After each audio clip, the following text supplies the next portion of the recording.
नमस्कार, स्वागत छ पावर न्यूजमा। म प्रेम बानिया। दर्शकहरू, बिरालाहरू उसकै साइजमा फर्किएका छन् जो बाघ हुन खोज्दै थिए र देशको मासु खान खोजिरहेका थिए। अर्थात् विद्युत प्राधिकरण सञ्चालक समितिको बुधबार बसेको 656औं बैठकले माथिल्लो त्रिशुली 3A को क्षमता विस्तार गर्ने उसको 654औं बैठकको निर्णय फिर्ता लिएको छ। यससँगै बाघ बनेर मासु खान खोजेका बिरालाहरूको मुख कालो भएको हुनुपर्छ। आजको पावर न्यूज यही विषयमा बोल्दैछ, जहाँ राष्ट्र अहितको निर्णय उल्टिएको छ।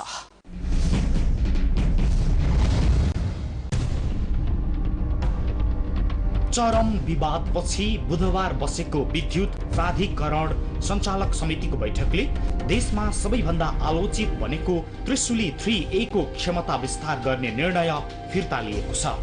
बुधबार बसेको बैठक पछिको निर्णयमा भनिएको छ, मिति 2070 जेठ 17 गते नेपाल विद्युत प्राधिकरण सञ्चालक समितिको 654औं बैठकबाट माथिल्लो त्रिशुली 3A जलविद्युत आयोजनाको 60 मेगावाटबाट 90 मेगावाट क्षमता वृद्धि गर्ने गरिएको निर्णय नेपाल विद्युत प्राधिकरण सञ्चालक समितिको 2070 जेठ 29 गते 656औं बैठकबाट फिर्ता लिने निर्णय गरिएको बेहोरा अनुरोध छ। मिति 2070 2 महिना 17 गते नेपाल विद्युत प्राधिकरण सञ्चालक समितिको 654औं बैठकबाट माथिल्लो त्रिशुली 3A जलविद्युत आयोजनाको 60 मेगावाटबाट 90 मेगावाटमा क्षमता वृद्धि गर्ने गरिएको निर्णय नेपाल विद्युत प्राधिकरण सञ्चालक समितिको मिति 2070 2 29 गते 656औं बैठकबाट फिर्ता लिने निम्न निर्णय गरिएको बेहोरा अनुरोध छ। सञ्चालक समितिको निर्णय मिति 2070 2 17 गते नेपाल विद्युत प्राधिकरण सञ्चालक समितिको 654औं बैठकबाट माथिल्लो त्रिशुली 3A जलविद्युत आयोजनाको 60 मेगावाटबाट 90 मेगावाटमा क्षमता वृद्धि गरिएको निर्णय फिर्ता लिने। प्राधिकरणका कार्यकारी निर्देशक रामेश्वर यादवले हस्ताक्षर गरेका यो निर्णयपछि आन्दोलनरत कर्मचारीहरूले प्राधिकरण परिसरमै विजय जुलुस निकाले र आन्दोलनका सबै कार्यक्रम फिर्ता लिएको बताएका छन्।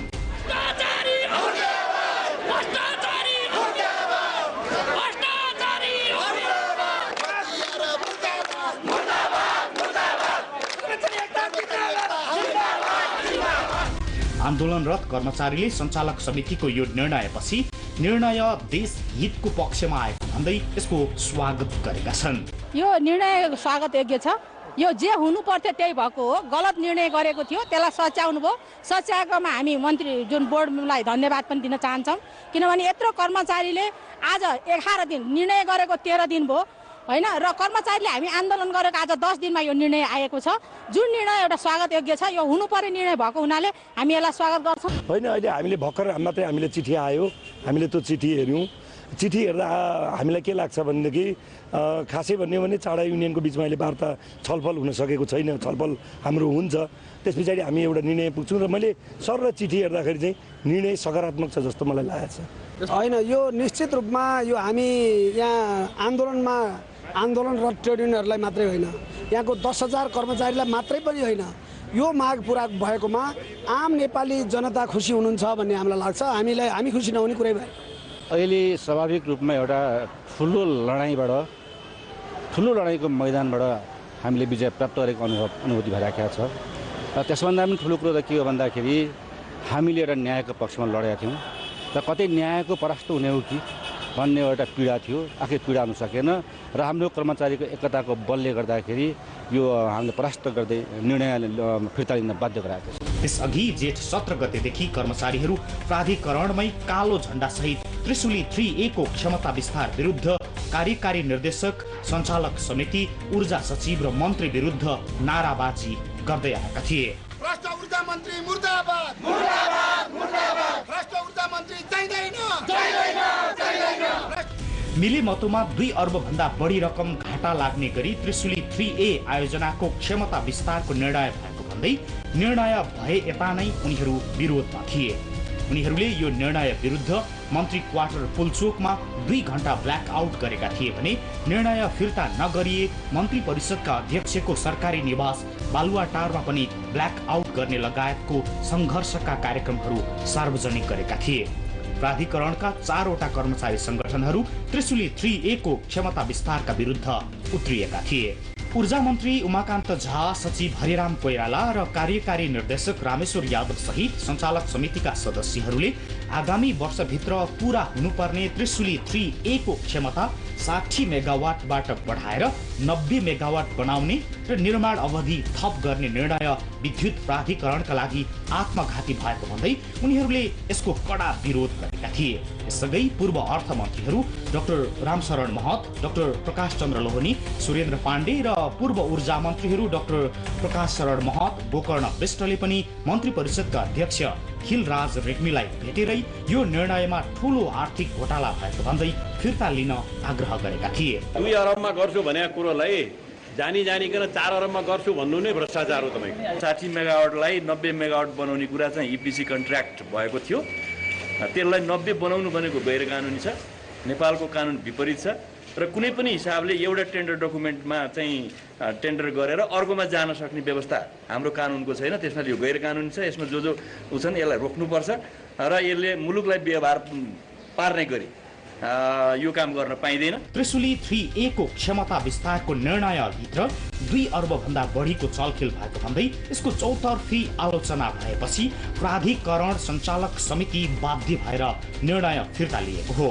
60 मेगावाट क्षमताको त्रिशुली 3A सन् 2014 को मे महिनासम्म बनिसक्नुपर्ने शर्तभन्दा बाहिर गएर 2 अर्ब भन्दा बढीको घोटाला देखिने गरी भएको निर्णय राष्ट्रको हित विपरीत भएको भन्दै यसको चौतर्फी विरोध भएको थियो। निर्णय फिर्ताको पछिल्लो निर्णयपछि यस्तो प्रतिक्रिया आएको छ। हामी कर्मचारीहरूको एकताले यहाँ हाम्रो क्षेत्रमा भएका विकृति विसङ्गतिहरू जस्तोसुकै ठुला खालका निर्णयहरूलाई पनि हामी त्यसलाई सामना गर्न सक्छौँ, त्यसलाई सच्याउन बाध्य गराउन सक्छौँ भन्ने कुराहरू यो पुष्टि भएको छ। र यो विषयमा मलाई अलिकति थोरै के भन्न मन लागेको छ भने हामी ट्रेड युनियन कर्मीहरू हाम्रा ट्रेड युनियनहरूलाई आक्षेप एउटा के लाग्ने गरेको छ भने डिस्ट्रक्टिभ, काम बिगार्ने, काम नगर्ने, काम गर्न नदिने, बिथोल्ने खालको जुन आरोपहरू लागेको छ त्यो होइन। हामी कन्स्ट्रक्टिभ छौँ। हामी नीतिगत हिसाबले हामी एउटा गलत कुराहरूलाई परास्त गरेर अगाडि बढ्न चाहन्छौँ। हामी विद्युतको विकासका लागि परेका पनि छौँ, हिजो पनि गरेर आएका थियौँ। अब भोलिका दिनमा पनि हामीले के ठानेका छौँ अहिले भने त्यो 90 नगरेर अब 60मै निर्माण गर्ने भइसकेपछि त्यो 60लाई व्यवस्थित ढङ्गले समयमा छिटोभन्दा छिटो बिजुली उत्पादन गरेर जनतालाई बिजुली उपलब्ध कसरी गराउने भन्ने कुरामा हामी जिम्मेवार भएर लाग्छौँ। हामीले जुन 90 मेगावाट भएको जुन एउटा राष्ट्रघाती निर्णय थियो, निर्णय फिर्ता गर्ने हो र 60 मेगावाटमा जुन किसिमले पहिला यो जुन हाम्रो कम्प्रोमाइज भएको छ त्यो ठेगाले काम गरिराखेको छ त्यो प्रोजेक्ट बन्छ, नबन्ने क्रममा शङ्का छैन हामीलाई। तर यो के भन्दाखेरि अब 90 नभइसकेपछि 60 मेगावाटको प्रोजेक्ट बन्दैन भन्ने चाहिँ एउटा सुनियोजित प्रचार हुनसक्छ। यो प्रचार हो र किन भन्दाखेरि उनीहरू आफूलाई अब जुन किसिमले एउटा के नाङ्गिएका छन्, नाङ्गिएकोले अलिकति सानो टाल्ने एउटा आधार हुन्छ कि भन्ने हिसाबले उनीहरूले प्रचारबाजी गरेको छ। 4 वर्ष अघि निर्माणको ठेक्का पाउने बित्तिकै ठेकेदार कम्पनी चीनको गेजुवाले त्यही बेला 10 अर्बमै 90 मेगावाट विद्युत निकाल्ने प्रतिबद्धता व्यक्त गरेको थियो। तर त्यसको 4 वर्ष पछाडि सरकारले गेजुवालाई 12 अर्ब रुपियाँमा क्षमता विस्तार गर्ने निर्णय गरेपछि सोझै 2 अर्ब कमिसनको खेल भएको र यसमा मन्त्री, सचिव, सञ्चालक समिति र कार्यकारी निर्देशक बीच भागवण्डा भएको आरोप कर्मचारीहरूले लगाएका थिए र साथमा राजनीतिक दलहरूको भूमिका पनि उनीहरूले औल्याएका थिए। यो निर्णय फिर्तासँगै एउटा ठूलो घोटाला काण्डबाट देश बचेको उनीहरूको टिप्पणी छ। सन् 2014 को मे महिनासम्म 60 मेगावाट बिजुली उत्पादन गरेर देशको लोड सेडिङ घटाउला भन्ने आशा गरिएको आयोजनालाई अस्ति जेठ 17 गते नेपाल विद्युत प्राधिकरणको त्यही सञ्चालक समितिले निर्णय गरेर भनिदिएको थियो कि बरु 60बाट बढाएर 90 मेगावाट देऊ, तिमीले कसैसँग कुनै प्रतिस्पर्धा गर्नु पर्दैन अनि पैसा र समय अरू थपिदिउँला। यस्तो निर्णयलाई धेरैले राष्ट्रको हित विपरीत भएको भने त्यसै दिनदेखि विरोध सुरु भएको थियो। धन्न विरोधको आवाजले सफलता पायो र राष्ट्रलाई घाटा हुनबाट जोगायो। नत्र दृश्यमा देखिएका र नदेखिएकाहरूले मिलिजुली बाँडीचुँडी भाग लगाएका हुने थिए राज्यको ढुकुटी। हामी यो सन्दर्भ जोड्नेछौँ, तर एकैछिनको विश्रामपछि।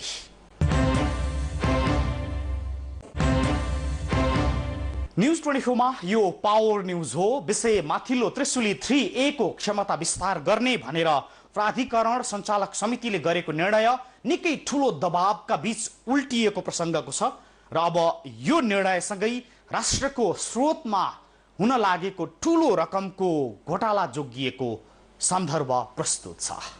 त्रिशुली 3A लाई 60 मेगावाटबाट 90 मेगावाट बनाउने निर्णय फिर्तासँगै देश ठूलो घाटाबाट जोगिएको टिप्पणी विज्ञहरूले गरेका छन्।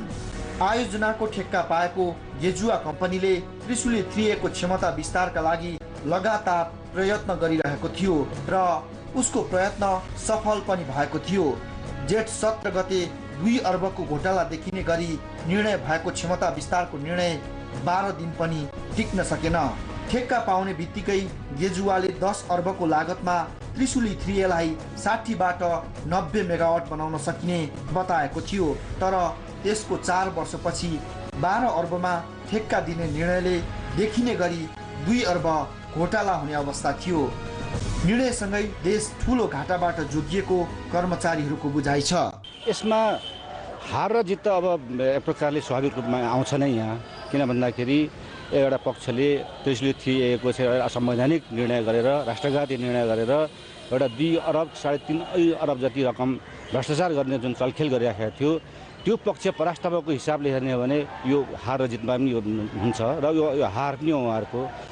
यो निर्णय फिर्ताले मैले फेरि विशेष गरी विद्युत प्राधिकरणको हकमा भन्नुहुन्छ भने प्राधिकरण सबैभन्दा ठुलो सार्वजनिक संस्थान र सबैभन्दा बढी चलखेल हुने र यो देशको पनि एउटा महत्त्वपूर्ण एउटा सम्पदा हो, त्यसमा पनि जल माफियाहरूको चलखेल हुने ठुलो एउटा संस्थान भएको हुनाले यहाँका ट्रेड युनियन कर्मी साथीहरू, म यही भन्छु, यहाँका ट्रेड युनियन कर्मी साथीहरू मात्र सरुवा बोडुवामा सीमित हुने होइन। हाम्रो संस्था अब धाराशाही भएर एकदम माइनसमा आइसक्यो, जिरोमा आइसक्यो। अब हामी त्योभन्दा माथि उठ्नुको विकल्प छैन।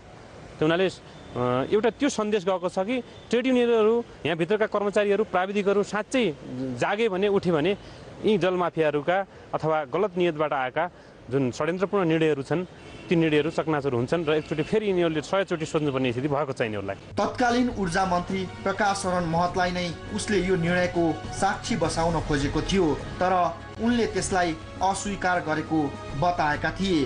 त्यसपछि बाबुराम भट्टराई नेतृत्वको सरकारमा गेजुवाले यो प्रयत्न अगाडि बढाएको थियो। भट्टराईले नै ऊर्जा मन्त्रालय सम्हालेका बेला ऊर्जा सचिव हरेराम कोइराला गेजुवाको प्रस्तावप्रति निकै सकारात्मक बनेपछि उनले नै यसको क्षमता विस्तारका लागि भित्री कसरतहरू अगाडि बढाएका थिए। त्यसपछि ऊर्जा मन्त्रालय सम्हालेका एकीकृत माओवादीका महासचिव तथा तत्कालीन ऊर्जा मन्त्री पोष्टबहादुर बोगटी मौन बसेरै यसको समर्थन गरेपछि गेजुवा सफल हुँदै गएको थियो। भट्टराई नेतृत्वको मन्त्री परिषदको बैठकबाट नै क्षमता विस्तारका लागि नीतिगत निर्णयको बाटो खोलिएको थियो। त्यसपछि खिलराज रेग्मीको नेतृत्वमा बसेको अन्तरिम चुनावी मन्त्री परिषदमा प्राधिकरणको अध्यक्षका रूपमा रहेका मुख्य सचिव लीलामणि पौडेललाई यो निर्णयको दबाव आएको थियो, तर उनले तत्कालै प्राधिकरण सञ्चालक समितिको अध्यक्ष नबस्ने भन्दै राजीनामा दिएपछि सञ्चालक समिति अध्यक्ष समेत रहेका ऊर्जा मन्त्री उमाकान्त झाले क्षमता विस्तारको आत्मघाती निर्णयलाई जेठ 17 गते सही गरेर 2 अर्ब भन्दा बढीको आर्थिक घोटालालाई वैधानिकता दिएका थिए, जुन निर्णय उनले 12औं दिनमा सच्याउन बाध्य हुनु परेको छ। लोड सेडिङ थप्ने र 2 अर्ब भन्दा बढी कमिसनमा रियाल चुहाउने खेल भएको कारण त्रिशुली 3A को क्षमता बढाउने निर्णय गर्नेहरूलाई पूर्व मन्त्रीहरू र कर्मचारीहरूको आन्दोलनले पाठ सिकाएको छ र अब तोकिएकै समयमा गेजुवाले 60 मेगावाट विद्युत उत्पादन गर्नुपर्नेछ, अन्यथा प्रावधान अनुसार ऊ कारबाहीको भागीदार हुनेछ। माथिल्लो त्रिशुली 3A को निर्माण कम्पनी गेजुवा यसपछि झन दबावमा पर्नेछ, किनकि उसले अब पनि समयमा निर्माण सम्पन्न गरेन भने उसमाथि कारबाहीको दबाव अहिलेदेखि नै सुरु हुनेछ। यससँगै समयमा निर्माण सम्पन्न नगर्ने हो भने उसले निकै ठूलो आर्थिक घाटा बेहोर्नु पर्नेछ। हामी यो विषयलाई जोड्नेछौँ, तर एकैछिनको विश्रामपछि।